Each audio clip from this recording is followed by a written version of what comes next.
ندیم رضا کا سلام۔ ایران اور اسرائیل کے درمیان ایک بار پھر کشیدگی ہو چکی ہے اور اس کا اثر خلیج میں بھی دیکھا جا رہا ہے۔ ایران پہ الزام لگایا گیا تھا اسرائیل کی جانب سے کہ اس نے تنزانیہ سے بھارت جانے والے کارگو جہاز کے اوپر میزائل کا حملہ کیا ہے، جس سے کارگو جہاز کو نقصان پہنچا ہے، لیکن ایسا نقصان پہنچا ہے کہ جہاز اپنی منزل مقصود یعنی کہ بھارت کی جانب وہ مسلسل سفر طے کر رہا ہے۔ تو اس کشیدگی کے بعد جو فرانس کا جو پیس مشن کہا جاتا ہے، وہ فریڈم آف نیویگیشن کے نام سے، وہ وہیں گلف میں گہرے سمندروں میں وہ پھرتا رہتا ہے، جس کا کام یہی ہے کہ جہاں پہ بھی کال ہو وہ فوری وہاں پہنچ جائے۔ تو اسرائیل نے بغیر کسی تحقیقات کے ایران پہ الزام لگایا اور اس فریڈم آف نیویگیشن کو کال کیا۔ اب وہ آ کے اسرائیل کی سیکیورٹی کے لیے، جو اسرائیل کے جہاز ہیں ان پہ مزید حملے روکنے کے لیے گلف آف عمان کے اندر کھڑا ہو چکا ہے بحری بیڑا فرانس کا، اور یہ کہا جا رہا ہے کہ ایران کی جانب سے مزید بھی حملے ہو سکتے ہیں، اسی لیے اس کو بچانے کے لیے فرانس کا یہ بحری بیڑا یہاں پہنچا ہے۔ تو بات یہ ہے کہ اگر ایران نے یہ حملہ کیا ہے تو اس کو اس کا فائدہ کیا ہوگا، ہمیں یہ دیکھنا ہے۔ کیونکہ اگر اس پہ جس طرح سے جہاز پہ حملہ ہوا ہے، کارگو جہاز پہ، اور وہ اپنا سفر بھی جاری رکھا ہوا ہے، میزائل کہا گیا ہے، ایک معمولی نوعیت کا کوئی ایک اٹیک تھا یا راکٹ حملہ تھا، تو اس سے جہاز کو خاطر خواہ اس طرح نقصان نہیں پہنچا۔ اگر میزائل اٹیک ہوتا تو غالباً یہ جہاز تباہ ہو جاتا، اور یہ الزام بغیر کسی تحقیقات کے، وہ ایک پرائیویٹ کمپنی کا جہاز ہے جس کا کام یہ کارگو سامان ادھر سے ادھر اور ادھر سے ادھر لانا ہوتا ہے۔ ان کی ٹیلی فون کال پہ ایران کی وزارت خارجہ، وزارت دفاع سب الرٹ ہوگا، اور انہوں نے فوری بیان داغ دیا کہ یہ ایران کی جانب سے حملہ کیا گیا ہے۔ اچھا، ایران کو اس سے کیا فائدہ ہونا ہے؟ کیونکہ اس سے پہلے بھی خطے میں جو صورتحال خراب رہی ہے، آپ کو یاد ہوگا جنوری 2020 میں ایران کے جو سب سے طاقتور جنرل قاسم سلیمانی کو بغداد ایئرپورٹ کے قریب جو ڈرون حملے میں شہید کیا گیا، اس کے بعد کشیدگی بہت زیادہ پھیلی۔ اس کا امریکہ کے پر الزام براہ راست عائد کیا گیا تھا، اور کہا گیا تھا کہ حملے کیے جائیں گے اور اس کا بدلہ لیا جائے گا۔ تو اس نے ایسی بغداد میں اٹیک بھی کیا، ان کی جو بیسز تھی ان پہ حملہ کیا گیا۔ تو لیکن اس کے بعد پھر نومبر کی 27 تاریخ کو 2020 میں تہران شہر کے قریب ہی جو ایران کے محسن فخری زادہ جوہری پروگرام کے سربراہ نگہباں اور بابائے جوہری پروگرام محسن فخری زادہ کو شہید کیا جاتا ہے فائرنگ کے ذریعے، جس میں بغیر انسان کے گاڑی کھڑی کی تھی، جس میں آرٹیفیشل انٹیلیجنس استعمال کی گئی تھی۔ اس کے بعد جو خطے میں کشیدگی پھیلی ہے، تو لیکن اس کی خاطر خواہ کوئی اس طرح سے وہ نہیں ہوا۔ جو حملہ ایران نے کہا تھا کہ اپنے وقت کا تعین خود ہی کریں گے، حملہ کریں گے، بڑی دانش سے کام لیا، اور جس طرح سے، کیونکہ ایران کا یہی کہنا تھا، ان کا حسن روحانی کا، کہ ایران کو ٹریپ کرنے کی کوشش کی جا رہی ہے، لیکن ایران ان کسی کی چالوں میں نہیں آئے گا اور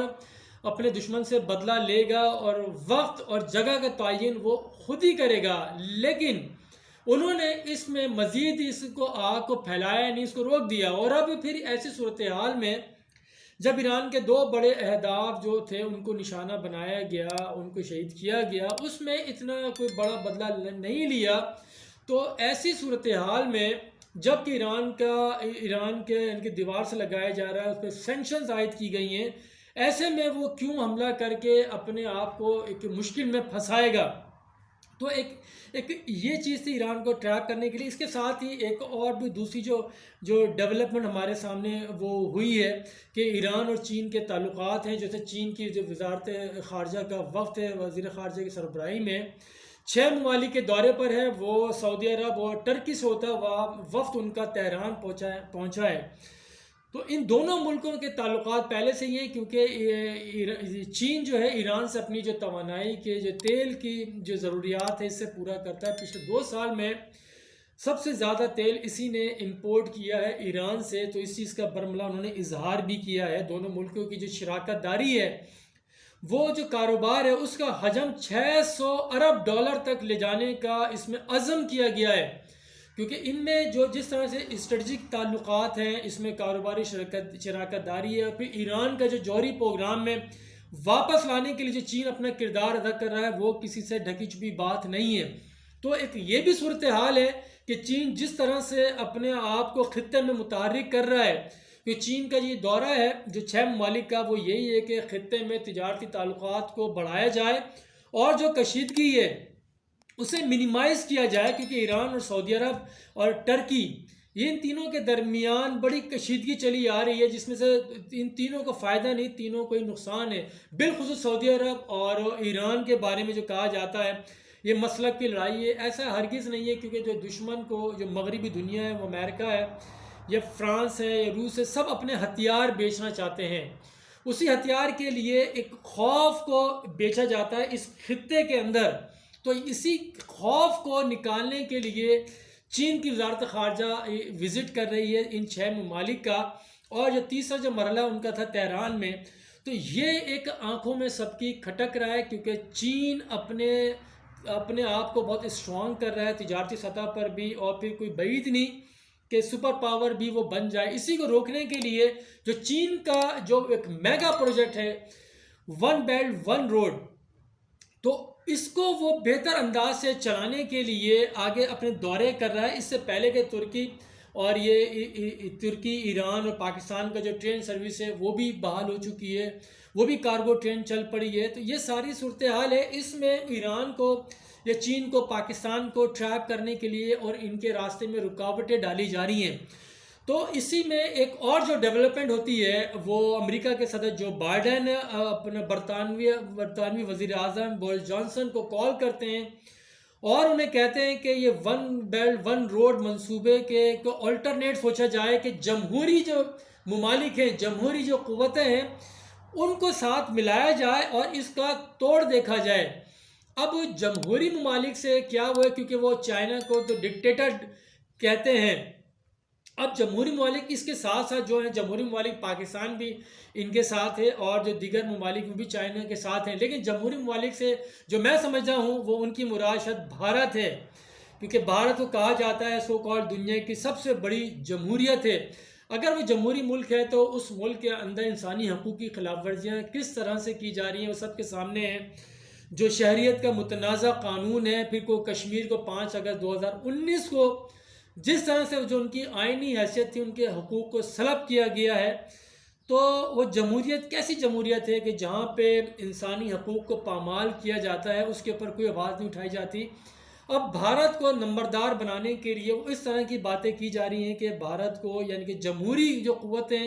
ان کو ملایا جائے اور اس کا راستہ روکا جائے، کیونکہ یہ بہت زیادہ چین اپنے آپ کو پھیلا رہا ہے، تو اسے اس طرح سے نہ جانے دیا جائے آگے۔